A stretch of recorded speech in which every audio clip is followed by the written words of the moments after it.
Hi everyone, I'm Cheryl Butler, and you're listening to the Mighty Mommy's Quick and Dirty Tips podcast, which will help make your life as a parent a little bit easier and a lot more fun. Welcome! This is episode number 308, titled, How to Handle Your 3-Year-Old, and I'll be sharing a few tips that can help you embrace this independent stage of your child's life because they, certainly can be a little strong-willed. I recently attended a holiday gathering with my family and had the joy of interacting with dozens of children who were much younger than my brood.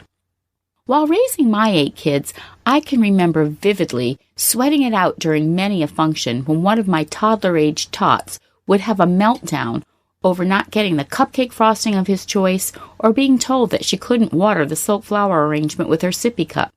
In the heat of the moment, we parents work fast and furiously to diffuse these time bomb moments. Sometimes we succeed, but often our best efforts fall short, and the toddler's cranky behavior can overpower even the most patient parent. As my family of tweens and teens partied politely and independently, other guests were juggling babies, toddlers, and preschoolers in various states of dismay and disarray. I admit, I felt a bit smug being able to hold a conversation and a cup of hot cocoa effortlessly while my neighbor with 3-year-old twins hadn't even had breakfast yet. Exasperated when one of them started pulling ornaments off our host's Christmas tree, she yelped, "I thought the terrible twos were bad. They're nothing compared to this." Yep, it turns out the 3s are far worse. Today, we're going to chat all about embracing this independent stage of your adorable child's life. Now, as far as raising a spirited 3-year-old, Mighty Mommy has been there, done that 8 times over, and I can honestly say that the age of 3 is the most daunting and exhausting of all, far worse than the terrible 2 stage that we all fear so much. 3-year-olds are inherently curious and ready to explore and conquer the world, but on their terms. As overwhelming as this can be, it's also a wonderful time as they blossom into amazingly independent little beings. So, today, here I'm going to share Mighty Mommy's 5 tips to help you embrace this challenging stage of toddlerhood. Tip number 1, understand what your 3-year-old's job is. In order to help maintain my sanity while raising 8 kids so close in age, I developed a mindset that at each age, each child had a specific job to do, other than pushing my buttons. 3-year-olds are explorers. They are constantly developing new skills, such as a better understanding of using language and engaging in conversations. They start to recognize letters in books, and their imaginative play begins to blossom. Showcasing their independence is the name of their game, so stubbornness and tantrums are just a normal part of the package. Knowing that your 3-year-old is going to be curious and adventurous can be part of the solution when trying to combat poor behavior. For instance, if you have a play date scheduled at a friend's house, don't expect that your 3-year-old will sit quietly and color or play blocks while you and his friend's mom peacefully chat over coffee. That's a pipe dream. Instead, anticipate that he's going to want to roam and investigate his new territory a bit before settling down to play. Rather than starting the playdate by forbidding him to move from the designated play area, take him around to check out a couple of spaces where it's okay for kids to play in. This gives the young explorer a little control over his new environment because you're not limiting him to a table with a box of crayons. Tip number 2, choose your battles. You hear this saying, choose your battles, in lots of child-rearing scenarios, but we say it for a reason. Let's say you're out in public and your son is actively picking his nose. Ugh. What's your first reaction? Probably to hiss, "Don't pick your nose, that's a yucky thing to do."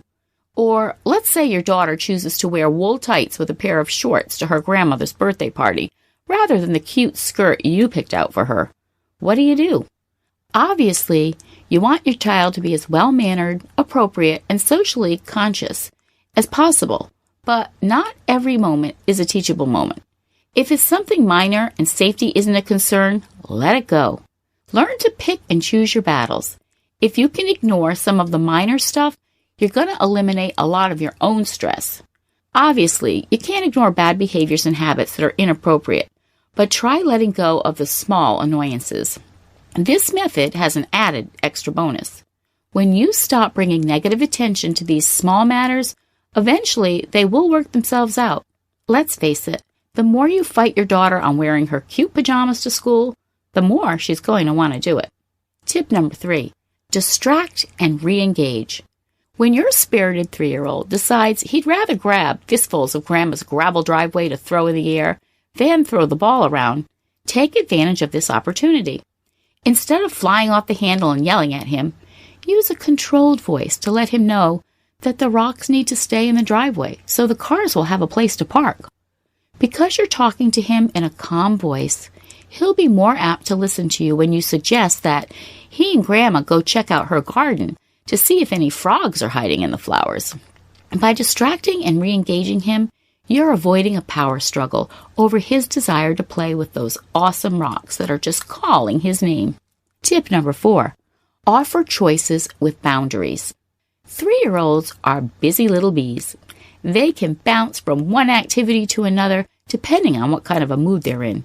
But since this is the age when many kids start preschool, they have to cope with a lot more demands and limitations that are being put on their behavior. They have to learn to sit quietly during circle time, share toys, turn-taking during group activities, among other skills. And sometimes this is obviously when toilet training is in the mix. So all this, in addition to new rules likely being set at home, such as helping to clean up their toys before bedtime, can cause a little power struggle. It's tough being told what to do all the time. You wouldn't like it one bit now, would you? That's why it's a good idea to start finding ways to offer your 3-year-old choices that lie within the boundaries you want to set, but it gives your child a little sense of control. For example, if you have a child who dawdles in the morning, causing you to be late, enlist his help the night before in picking out the shirt he will wear the next morning. Give him a few options and let him choose. In the morning, remind him of how proud you are that he's helping. Add a little gravy to the praise by letting him have a few minutes of TV time while you get yourself dressed to reinforce and praise the behavior. And speaking of praise, tip number 5, praise the positive. One common factor that most kids share is that they love getting attention from their parents and caregivers. They truly do want to please, but if they can't get our attention from doing positive things, then they will happily do things that cause us to reprimand them. After all, attention is attention, no matter what form it takes. In order to minimize negative attention-seeking behaviors, focus on what your child is doing right and heap praise then, in the moment. By making this a conscious habit when your child is 3, you're laying a great foundation of self-esteem and encouraging her to continue making good choices as she grows. For instance, Maggie, that was really sweet of you to help Abby pick up her crayons when they spilled all over the floor. And then to share your red crayon with her because hers was broken? Nice job. How have you embraced your 3-year-old's independent ways? Share your thoughts in the comments section at quickanddirtytips.com/MightyMommy or post your ideas on the Mighty Mommy Facebook page. You can also email me at mommy@quickanddirtytips.com. Also, visit my family-friendly boards at pinterest.com/MightyMommyQDT. And be sure to sign up for the upcoming Mighty Mommy newsletter, which is chock full of practical advice to make your life as a parent easier and more enjoyable. Remember, keep your wits about you and enjoy the new adventure you'll be on with your 3-year-old. Thanks for listening, and until next time, happy parenting.